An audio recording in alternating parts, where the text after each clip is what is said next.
Welcome back to another episode of the Adventures of a Disney Dad podcast. Matt and Chip are here.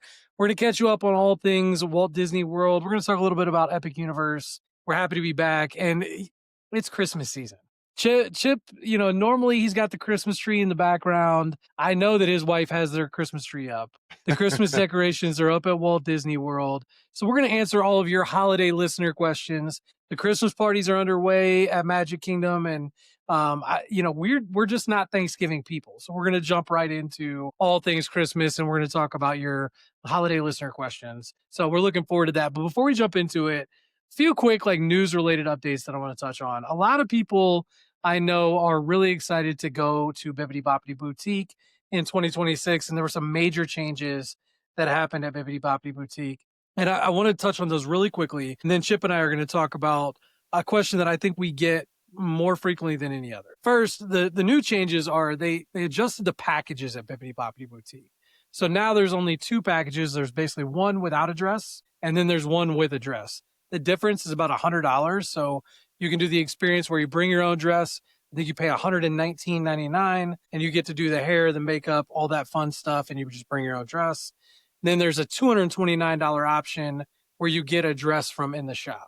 The biggest change that I noticed is there's 11 princesses that got axed from the options at Bibbidi Bobbidi Boutique.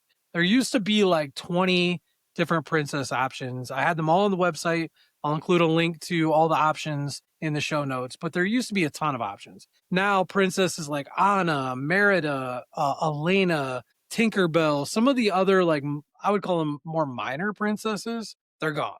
They're not available anymore. Snow White was a big one that's not available anymore. In addition to Anna, they got rid of one of the Elsa dresses. And Chip, they raised the prices a little bit. They made it a little easier. It's still ridiculously hard to get a reservation. It's one of the most popular experiences at Walt Disney World. The biggest question that I get all the time for 2026 is Bibbidi Bobbidi Boutique still worth it to you? But yeah, 100%. Yeah. I think I honestly think it's priceless. It's one of those things that watching your daughter walk around as a princess in Magic Kingdom is one of the best things you can experience. And my goal is always to do it in the morning so it lasts. But we've had an appointment in the afternoon. So it's just one of those things that I think it's worth it. And you telling me it's only $100 to get the dress, I would consider it.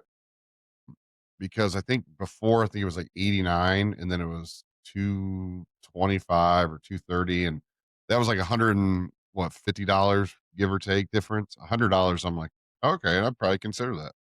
What's frustrating, I think, to me from the changes that they made is that the dresses look the same as the ones you can get at the Disney store. And the Disney store dresses are a little bit on the cheaper side.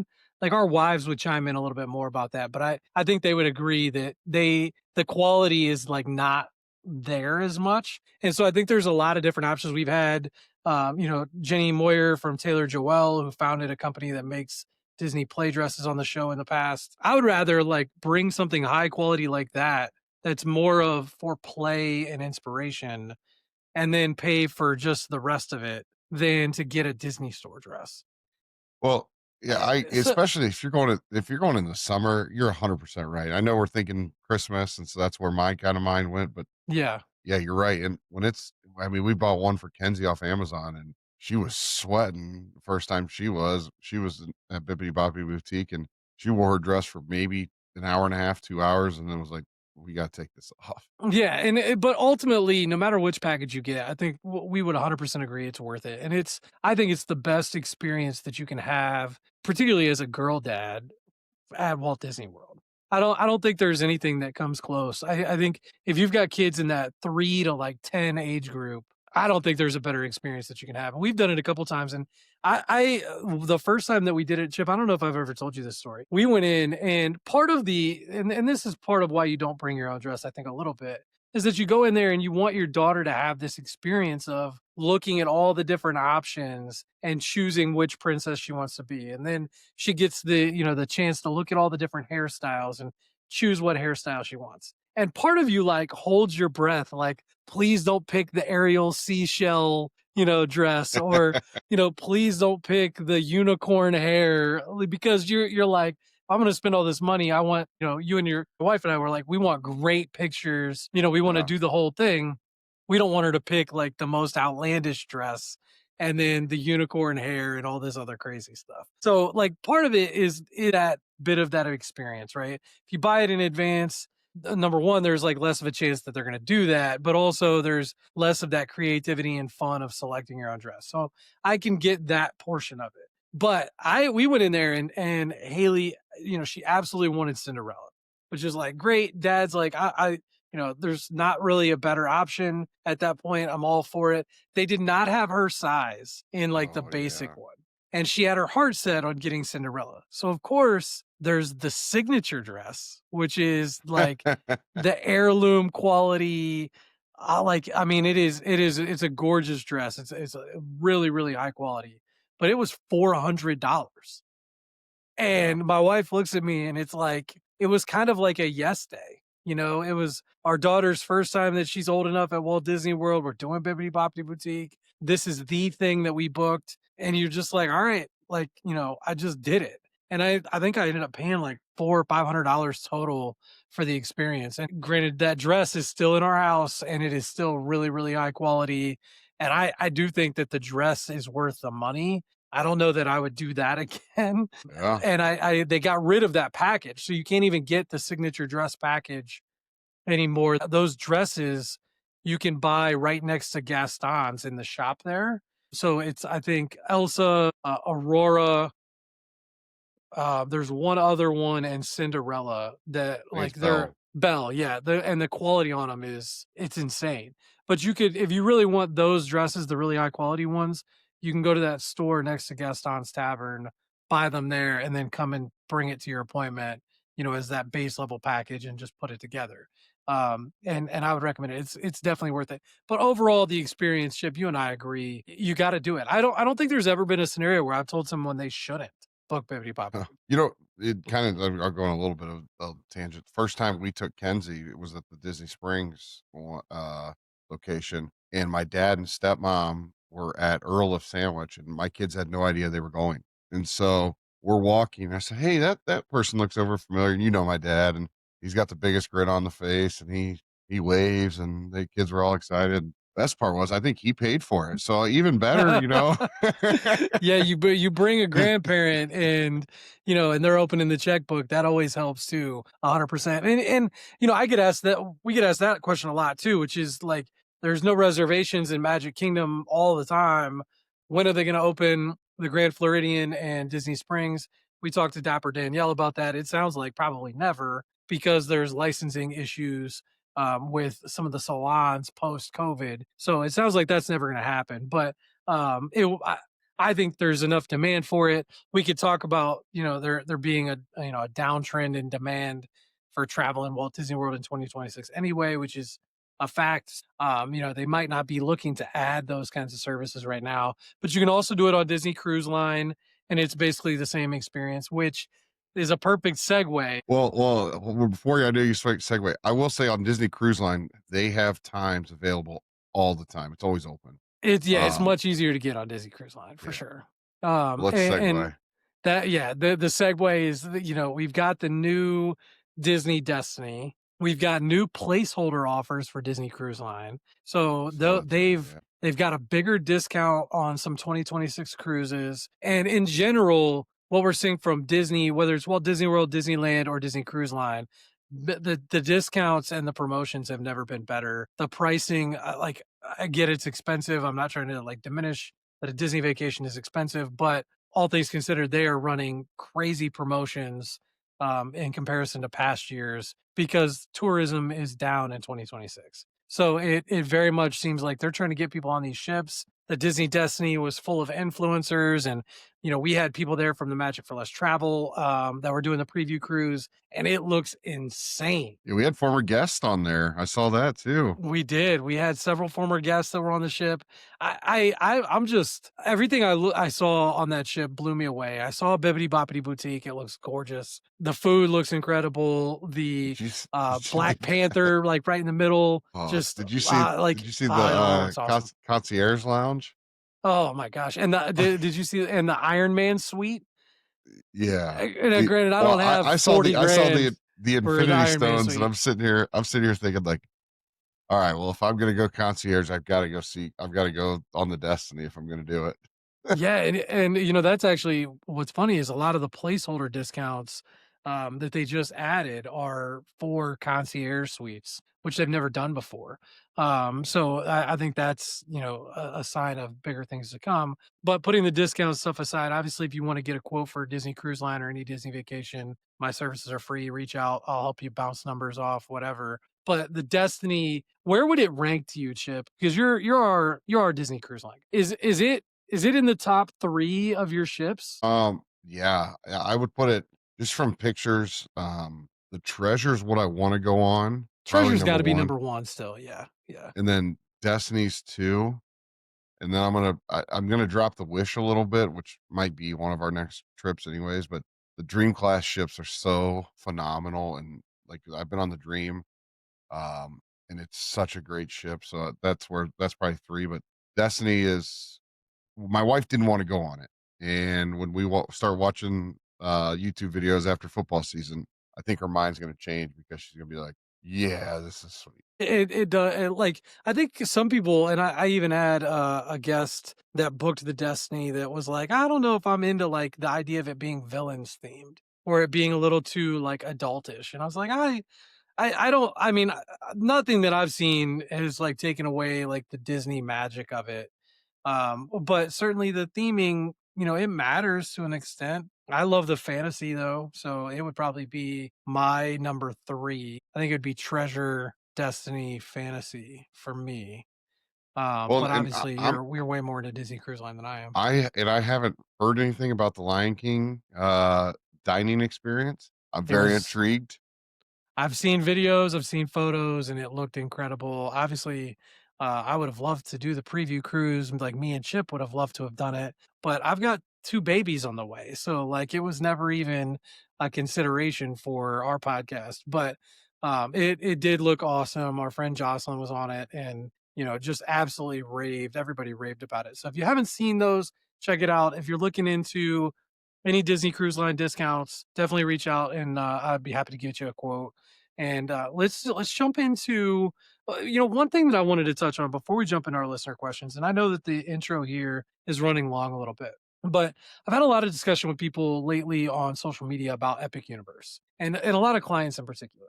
I am of the mindset, and I've been to Epic several times now. If you are going with kids, and we've talked about this more broadly with Universal and kids, being you have to have a lot of planning and forethought if you're taking little kids to any Universal park.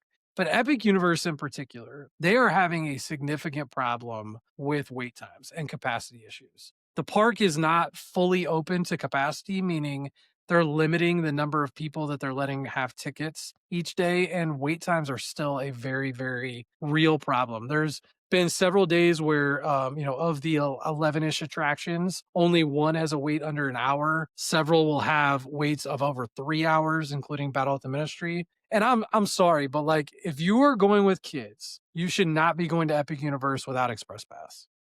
Agree, I, and I 100%. we say the same thing on this podcast about Walt Disney World, right? Like we wouldn't go without lightning lanes. We would go as adults without lightning lanes, but we wouldn't go with our kids most likely without multi-pass or individual lightning lanes, right? And Yeah, it kids just aren't built for waiting in long lines these days. And I had somebody on Facebook call me basically soft as a parent for not like forcing my children to wait in long lines. And I think that that is absolutely asinine and ridiculous. And if I'm soft because I pay to skip the lines, like I'll be soft. Like I don't have a problem with that. But the issue that people have is Express Pass at Universal is way more expensive than multi-pass at Walt Disney World. So it could be $150 per person per day. It's a lot more like Premier Pass, right? yeah, At Walt Disney World for those that are familiar. And so when you're already spending over $1,000 for tickets for one day at Epic Universe, then you're like, "Well, I have to spend another, $600 or whatever for Express Pass." It's like hard to swallow. But the one thing, Chip, you and I are very adamant about is that we're honest with people and yeah, we don't recommend things that you and I wouldn't do. So, like, even though it would make me more money in my business if you travel to Epic Universe, I will tell you I would not go if I don't have Express Pass. I will tell you not to go on a vacation. Wait and save the Exactly. money or the budget until you have the money to be able to get Express Pass if that's the issue, or wait until the capacity issues are straightened out. And from everything I've read online, it doesn't seem like that's a possibility until they expand the park with Wicked or more Harry Potter or whatever. But uh, I think you feel the same way, right? I mean, you're not going to Epic Universe and waiting an hour or 2 hours in lines. No, I'm not going anywhere really to wait an hour and 2 hour line. Like I would wait an hour for a couple rides, but one a day. I'm not going to wait for an hour for multiple rides. Um, it would be hard. I mean, my older two, we could probably do it, but the younger three, there's no chance. I posted a photo on Facebook, and it was the wait time for Battle at the Ministry was 4 hours. And I don't think there's anything in life outside of a theme park. There's nothing in life that I'm waiting 4 hours for. Right? I just it blows me away. And you get so many people that are in the comments that are like, oh, all you have to do is have some strategy and park rope drop and then just go late at night and then you only have to wait in one or two during the day. And then you get the other people that are like, I went, last week and I didn't have to wait at all. And I'm like, look, most people that are planning a vacation, if you're listening to this podcast and you're going to Epic Universe for the first time, you're not built that way. like No, you're not built for taking, and then again, this is with taking kids. Like, I'm not talking about, taking two 18-year-olds, that are going to college or something. If you're going with kids, you're not like trying to plan out a rope drop and, monitoring the app to maneuver your way through these portals and do all this stuff. Like, that's not fun. It's not fun. yeah. And and Go ahead. I was just gonna say it's a perfect segue into the next thing that I want to mention, which is Premier Pass at Walt Disney World and $29 next week at Magic Kingdom. Sold out. Jeez. Sold out, Chip. Do you know what that number is? Like how many they're doing? I don't know how many they're doing. It's a lot. But what it says to me is that people will pay a premium to not have to deal with the nonsense. They will pay $429 per person to not have to deal with the complications of using that app. What does that say about the state of Walt Disney World? And this might get me in trouble, but again, we're honest here. What does that say about the state of Walt Disney World if people are paying $429 to avoid the complications of using the My Disney Experience app to book lightning lanes? They're paying for the convenience of being able to do whatever they want and not have to be on their phone. That's crazy. I had a friend who was just down there, and I saw him on Facebook. I haven't seen him. I'm hoping to see him Friday. Um, he was on a VIP tour, and they only have one child, and that's I think one, maybe I think it's only one. I think they're only one or two, and I'm like, all right. But then I see him with other people, and I think somebody was holding the baby while they were riding Tron. I'm like, yeah, you're probably right. If you're gonna go there and you got a big group, they weren't on property, they were staying off property, and like if you're willing to pay for it and avoid lines, I get it. I can get behind a VIP tour, right? Like I the VIP tour expense, if you've got 10 people, makes a lot more sense than Premier Pass because you get the VIP fireworks seating. Like, we've talked about that before. I think there's a better value for a VIP tour than Premier Pass. But either way, you're talking about a large chunk of money just to avoid, because you're not getting a different service really than No, MultiPass. You're just getting, the ability to do it whenever you want, and you get all of them. But like, for the most part, you're going to get almost all of them or all of them anyway. You just are not going to get them in the order and time at your convenience that you want to. But $429 I mean, it's a lot, and people are willing to pay it. And I don't know what that says about the future of these services. I do think that the more expensive they are, like at Universal, the product is better. Like, the Universal Express Pass is a better product than MultiPass because a lot less people have it. So when you go to Universal and you get in the Express Pass line, there's nobody else in it really. Like, you're not wait. Sometimes you get in a MultiPass line and you're still waiting 30 minutes, and yeah. that doesn't make a whole lot of sense and it's because everyone at Walt Disney World is paying for MultiPass. right? The majority of people that go are buying at a minimum that package because it's not that expensive. It's gonna be more expensive in 2026, but I think that, the price increases mean less people have it. It's a better experience, so I can understand some of that.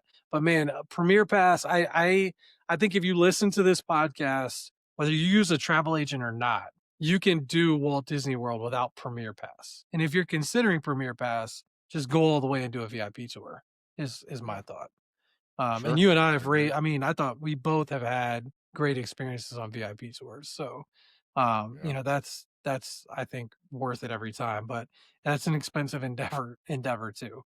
So let's jump into all of our listener questions because the inbox has been getting full. Again, I got babies on the way, so we're trying to make sure that we stay up to date Hey, on the podcast, and we're going to be giving you as many episodes as we can. and But we're we on baby I'm watch. playing, and he's on baby watch. I'm in the middle of playing for regional championship this week and Final Four hopefully next week, and then it'll Yeah, calm so down for me. you're 3 games away from being a state title, right? For Currently, the yes, Massillon when we Tigers. record this, yeah. Yeah. So let's hope our Tigers, make it there, and we'll talk about that on a different episode, and we'll follow it. But one of the most common questions we get, and this is the first one that we're going to answer, is how do you plan a trip around Mickey's Very Merry Christmas Party or Jollywood Nights if you do not want to buy party tickets? So you're going down to Walt Disney World November, December. They've got Christmas parties at Magic Kingdom. They've got a Christmas party at Hollywood Studios. You don't want to go. You don't want to spend that $229 per person for this ticket. I get it.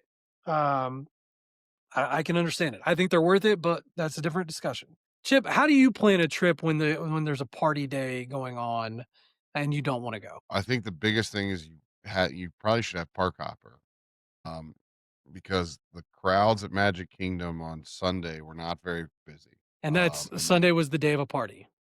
they had one Friday and Sunday, and I had friends there both days, and they said it was low, and Yeah. it's one of those that go in the morning, rope drop, Magic Kingdom, about 4 o'clock when party guests are coming in, leave and go take a break and then close another park. Because then you got all the party guests that were maybe at Epcot earlier in the day going to Magic Kingdom, and maybe you can get Matt Epcot and get on some rides easy. Or Yeah. go I think that's the biggest thing is park hopping. Yeah, and the data is clear every single year that the day of a party, whether it's at Magic Kingdom or at Hollywood Studios, during the day, the wait times are way lower than they are any other day of the year. So you should absolutely, if you're not planning to go to a party, go to that park that's having the party during the day and then leave and park hop. Even if you're not, I think even if you don't go get park hopper, I agree with Chip. Park hopper to me is like a must if that's your plan. But even if you're not going to, like making it an early evening where you just get a dining reservation and go back to your resort and do like a night swim is better than trying to like navigate a different park because that benefit of not having the crowds there is really really great. And the biggest mistake I think people make is they make these dining reservations or they make a Bibbidi Bobbidi Boutique reservation and then they forget that there's a party schedule. So then they have to redo all of their plans because they don't realize that they can't be at Magic Kingdom at 6 p.m. or whatever. So they'll make, a Hollywood and Vine reservation at 6 p.m. and they don't realize there's a party so they've got to change the reservation. Well, and you gotta hope that maybe John Stamos is with the Beach Boys at Epcot that day, and you go to the front of Epcot and you ride every ride because there's no wait 'cause the line was to Mexico. Our listener Max was down there. And he said, "I'm not getting in the line. It's past Mexico." Yeah. I mean, that's a discussion for a different day, but man, the obsession amongst Disney adults with that man is on a different it's on a different planet. I don't I mean, he's Uncle Jesse, I get that, but like, I don't know. I've never understood that one. But we can if you get the John Stamos thing, let us know in the comments because that one I'm not buying. I'm not understanding it.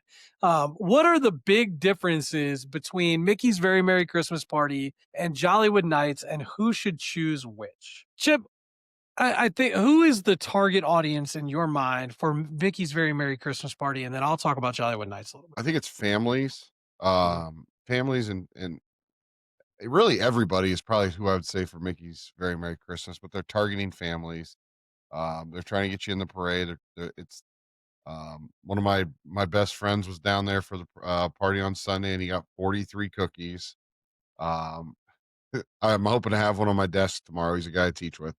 Um, and it's one of those things like I want to take my kids to see the snow falling on Main Street during the parade. I think that's just something I that's a goal of my wife and I, um, to see the parade, see Santa Claus come down Main Street, and it's families. I think that's the biggest one for Mickey's Very Merry Christmas. Yeah, and so that's the biggest difference. I think Jollywood Nights, while it's good for kids too, has more of a focus on like young adults and teens and adults. So there's a little bit more of a cocktail focus. You've got the Tip Top Club at Hollywood Tower of Terror. There's a little bit more of a focus on different alcoholic drinks, different cocktails that you can get. Whereas Mickey's Very Merry Christmas Party, there's a lot of focus on the snacks and the food and the drinks and the cocoa and the cookies that you can get at the different cookie stations. Jollywood Nights, I think, is more of an adult vibe. And there's more of a focus on the cocktails and adult eats and things like that. And it's got that I don't know, like Gatsby vibe to it Well, because of the and Tower of Terror, obviously. how I describe it to people is Mickey's Very Merry is family Christmas. It's going with grandma. It's going to see the cousins you haven't seen. Jollywood Nights is I was gonna say office Christmas party. Like, you gotta think like you're going with your employees, you're going to have a cocktail, you're gonna go maybe have, I don't know, do like I wanna call it Yankee Swap from The Office, a white elephant type. It's more adult friendly. Kids are more than welcome to go to it, but I just think they're targeting the Disney adults or like they're the adult Yeah, adults. 100%, 100%. And the biggest I think draw for a lot of these is the character meets. And the character meets I think are great at both, and they both hit I think they hit all age levels at both. At Mickey's Very Merry Christmas Party, the biggest one, in my opinion, is Anna and Elsa. It's the only time they ever meet at Magic Kingdom. So they'll be in Princess Fairy Tale Hall. You get Belle, it's in her like Christmas dress, which is a lot of fun and she's in the Enchanted Tales with Belle. Um, Again, that's a draw for both kids and adults. Over at Jollywood Nights, they've got different characters. Chewie is celebrating, I think it's Life Day or Light Day. I'm a Star Wars nerd, so I should know that, but I can't remember what the I think it's reference late is for day. Christmas. But they've got Chewbacca there, and then they've got like Jiminy Cricket, a lot of the Toy Story characters, Lotso, and then Bo Peep is usually there. So there's a lot of fun. So I think the new one was Miguel and Rex at Jollywood Nights. And the biggest thing to understand is that once you do these parties, they're pretty much the same every year. They don't make any drastic changes usually. Let me ask this as Matt, as I've not been to either. I'm asking you, which one are you going to? With my kids, it's Mickey's Very Merry Christmas Party. Oh, no, I'm saying like if you're going, if I say, hey, I got a ticket to which one? They're both on the I same you night. Which one are know you going?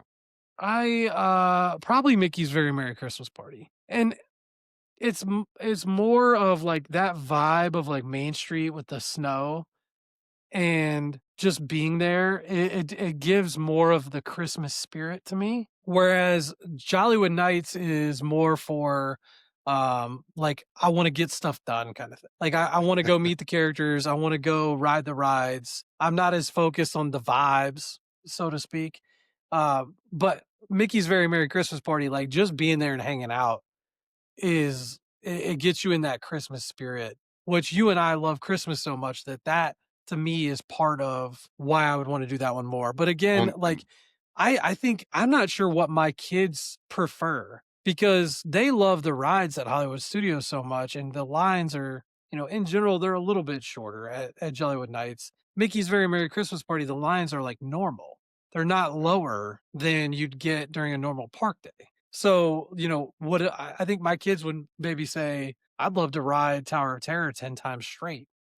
yeah. And you don't get that opportunity to do that at Hollywood Studios anymore. So it's an interesting dilemma. But I think if you've got little kids like under 7, Mickey's Very Merry Christmas Party is the easy answer. If your kids are older than 7, then you start to consider Jollywood Nights. You think that's fair? Yeah, I agree. Yeah. What the next question is a pretty easy one, and it was, is multipass still necessary during holiday party days when Magic Kingdom closes early? And Chip touched on this quite a bit. The wait times are so low at Magic Kingdom. It's probably the only time I would ever consider not buying multipass. Is if you're going during the day, you're not going to hop somewhere else, so you don't need it in the evening. Then you can consider not getting it. But I would still get it. Like, Yeah. if you're gonna hop somewhere else, like, just pay the money and don't risk it is the Well, upshot. especially if there's something you want to ride, like, I mean, what's it cost nowadays? Like, Magic Kingdom, is it 25, 30? I mean, at around December, it's gonna be, $50 a person. Oh, I would probably do it just so I can guarantee that I'm going to ride, probably going to ride those 3 rides you want to ride. I mean, Yeah. honestly, I agree. To me, my view on multipass, and if you've listened to our podcast before, I think this comes through. It's just not worth it for the majority of people going once a year or once every 2 or 3 years to, like, try and um, hold down your budget for line skipping stuff. Like, if you want to reduce your budget on your Disney vacation, do it in your room or do it in your resort or do it in your travel travel. or do it in your food. Like, don't do it in the line skipping stuff because it's just not, there's just way too much strategy and luck. There's so much luck involved. You get unlucky on the day that you didn't buy multipass and it's just it can ruin your vacation, you know? Like saving money on not doing a dining reservation at Cinderella's Royal Table basically covers multipass for 2 days. Yeah. So, skip that instead of skipping multipass because skipping Cinderella's Royal Table is not gonna ruin your vacation. Waiting an hour and a half for Slinky Dog will, right? Yep, agree. But the other thing I get a lot is multipass is not available during a party. So if you buy it at Magic Kingdom or you buy it somewhere else and then you're going to the party, they don't use multipass during a party. So it's just all standby. Um, this is one I love, Chip, and I think you and I feel pretty strongly about some of this stuff. What are the best free holiday festivities at Walt Disney World? Let's each give one. I think I know what you'll say, and I don't think they're going to be the same. So let's each give our favorite free holiday festivity or mention a couple at Walt Disney World. Mine are the resorts, and I put in the I S. knew that's what it would be, and I knew that it wouldn't be the Well, same. and you Perfect. know what's funny? I think I know what yours is too, but Yeah. uh, and so mine is the resorts and going to see the tree. Having stayed at both Animal Kingdom Lodge and at Wilderness Lodge, my wife, I told her like how big the tree is, and she just like, "There's no way." And I'm like, "I'll bring you back to show you someday." But just going to the different resorts, like the one I've always wanted to see. Like I know everybody's excited about the gingerbread house at Grand Floridian, but I want to go see the carousel that they make out of chocolate at I think it's at Beach Club, Yeah. Beach or Yacht Club, one of the two. Um, but I think that intrigues me a lot. It's just seeing that. So I think going to all the different resorts and seeing how they decorate because they all decorate different because they're all different resorts. And then if they get a new manager or a new general manager of their resort, they're decorating it differently. That's Yeah. something to look at over time too. Yeah, the resorts and the gingerbread houses at the different resorts, like, they're resort hopping is probably, one of the best free activities you can do between now and, like, the 1st week of January because of how the different resorts decorate and the different stuff that they have there. Definitely check out the different gingerbread houses. To me, like, once you've seen them once, I don't know that I wanna see them again, but the decorations in general, beyond the gingerbread houses, I think are worth going back to hang out.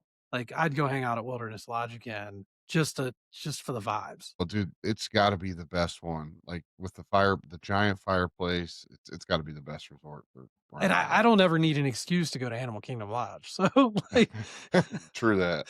like, I'll just go and hang out, so that's not a problem for me. My favorite free holiday activity at Walt Disney World is the Christmas tree stroll at Disney Springs. I think that thing is an absolute blast.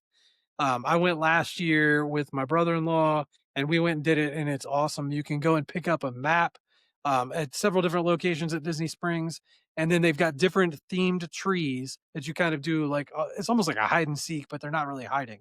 but like you go and you fill out the map and you match the tree to the location, and they've all got different themes. So there's like a haunted mansion themed tree and a Toy Story themed tree, and they usually change, a little bit each year. And the decorations and like just seeing the different themed trees, it really gets you into that spirit of Christmas. And kids have a blast with it. And it's free. You don't need a park ticket. You don't need any significant transportation. That's the one downside about doing like the resort hopping is that transportation can be a pain. So that you're just taking a bus or whatever transportation over to Disney Springs. And then you've got the Christmas tree stroll there. And to me, it's awesome. There's also, you can meet Santa for free at Disney Springs, so you don't have to go into the parks. I Where's think he that's the meet only at? location that you can do that for free, which is awesome. Where's he meet at in at Disney Springs? I don't know if it's changed this year, but I think it's usually the co-op, if I remember That's what I correctly. was thinking too. Yeah, in the But middle it, of it it. may, Yeah. it sometimes it changes. And I actually haven't looked this year, but you can see it on the app as to where Santa's located, and you can get a different style Santa, and they usually also have a virtual queue, so you'll see signage for that at Disney Springs, but it'll also be available in the app. And who like to me, you can't really beat a day of doing like the Christmas tree stroll, going to World of Disney, and absolutely blowing out your wallet and meeting Santa. Like I know there's him. yeah, exactly. I know him. And then you wash that down with like a Gideon's cold brew and some cookies to Oh, take home, and it's like I think that might be the perfect non-Disney parks day that you can have during the holidays. So that would be our advice for sure. The next question is, man, this is another one we get all the time. So there's several of you guys that asked this question and sent it in. Is the week between Christmas and New Year's really as crowded as people say? yeah. Yes. Yeah. It's the busiest week of the year at Disney every year, not even close to anything You know what's else. you know what's funny? I looked at looking at a cruise between there because it's one on the promotion. It was like the Wish for 3 nights. You left on the 26th. It was about 4 grand more than if you booked it like 2 weeks later. Yeah, I mean, the huge difference there with the cruise line, I mean, it's the same Walt Disney World and the cruise line. Like the reason it's so busy is because then you don't have to take your kids out of school, and people don't realize that it's going to be that busy. But it is the absolute busiest time of the year. It clears out a little bit, the like I would say like January 3rd is usually when it starts to clear out, and then it gets back picked up really busy for marathon weekend the 2 weekends later. So I think the marathon's like January 13th or something this year. So like the 8th it'll start to really pick up again for the marathon weekend stuff. And that January used to be like the hidden gem. That used to be my favorite time to go. And now everybody's going in January. Like that second, third week of January is the pricing is just phenomenal. The weather's phenomenal. Like everybody wants to go during that period now. But I've had people with little kids that I've told them I'm not sure going on that week is a great idea. Like I would rather go on spring break, which sounds crazy. Because if you've listened to this podcast for a while, Chip and I are not we're not huge on Disney spring break. You got to have a really good plan for that time period. But that week between Christmas and New Year's is tough for sure. Yeah. Um, Yep. oh gosh, I think we talked about the resort gingerbread houses, so we got that covered. The last question that we're going to answer tonight is, how do you prepare for temperature swings between morning and night at Disney during winter? Chip, what's your You go live in to advice here? you live in Ohio. I think that's the biggest thing because Matt, you and I, we've grew up in Southwest Ohio. We woke up, we wore a winter coat to school, and by the time recess came around, you were in shorts and a t-shirt. Now, it's true. It's so It is funny. true. It is true. It is true. I think one of the things is you just gotta I'm a big weather person, so I'm watching. You layer. I think that's the biggest thing is you take a couple hoodies, you take some t-shirts, and you prepare for everything. And you hope that it's warm, but it's not guaranteed to be warm. But I would always just take a hoodie, put a t-shirt underneath, and if I have to take the hoodie off, I'll take the hoodie off. I would wear shorts, but that's because I'm crazy and insane. Because I don't like wearing pants very often, other than that teaching because I have to. I'm a Don't tell shorts our guy, friend but Chris that, because he yeah, only wears he pants that at Walt Disney dude, World. it's unbelievable. He wears jeans everywhere. It's my man. We love that guy, but wears jeans everywhere, and I love it. You But know, Chip, I'll tell a quick story. The first time that we took the kids in January, this would have probably been like 2021, like our first trip post COVID. We had to rebuy everyone in our family's wardrobe because we went and it was marathon weekend. So I was or no, I don't think this was marathon weekend. This would have did you say been when you ran? yeah, because I ran the marathon 2023, so this was 2021. So we were just going down post COVID. It was like the first time we could travel, and we got hit with a cold spell, and it was so bad that my wife and I took the kids to Disney Springs, and we literally bought jackets for everybody in the family, and we were all wearing pants and sweatshirts and winter coats the entire week. And it's because like the weather changes very very quickly. So like you can look, the week before your vacation and you're like, all right, it's going to be pretty much a high of 70 every single day in January that we're there. We don't need to take all the winter coats. And then your second day in your vacation, the forecast switches and it's like a high of 49. And every night you're worried about whether or not the iguanas are going to fall out of the trees. It's one of those things where like even if your forecast, especially if you're going December to like early January, and I think just the other day they had it in the 30s in Florida just a Yeah. couple of days ago. So like if you're going November to January, bring the layers that you may need just in case, or be prepared at least to go spend some money at Disney Springs if you have to. Um, because it can change really quickly. So I would keep that in mind. But that's really the only advice that I think we would have is otherwise you're just the benefit is I'd rather be cold than hot. I think you're kind of the same way. Yes, I'd rather be cold than Yeah. that. Yeah, So like but I'd rather I'd be in also January in a hoodie and like shorts and a hoodie than be in July 106 and wishing I could just be walking around with no clothes on. and listen, a hat and gloves, throw them in because you just Yeah. never know, and it doesn't take much room in the suitcase. Yeah, agreed. Agreed. That's going to wrap it up for us this week. Again, if you want a quote for your vacation, feel free to get one on our website. I got the link below in the show notes, and all my services are completely free to you to get a quote for your next Disney vacation. People have asked if there's other ways that you can help support the site.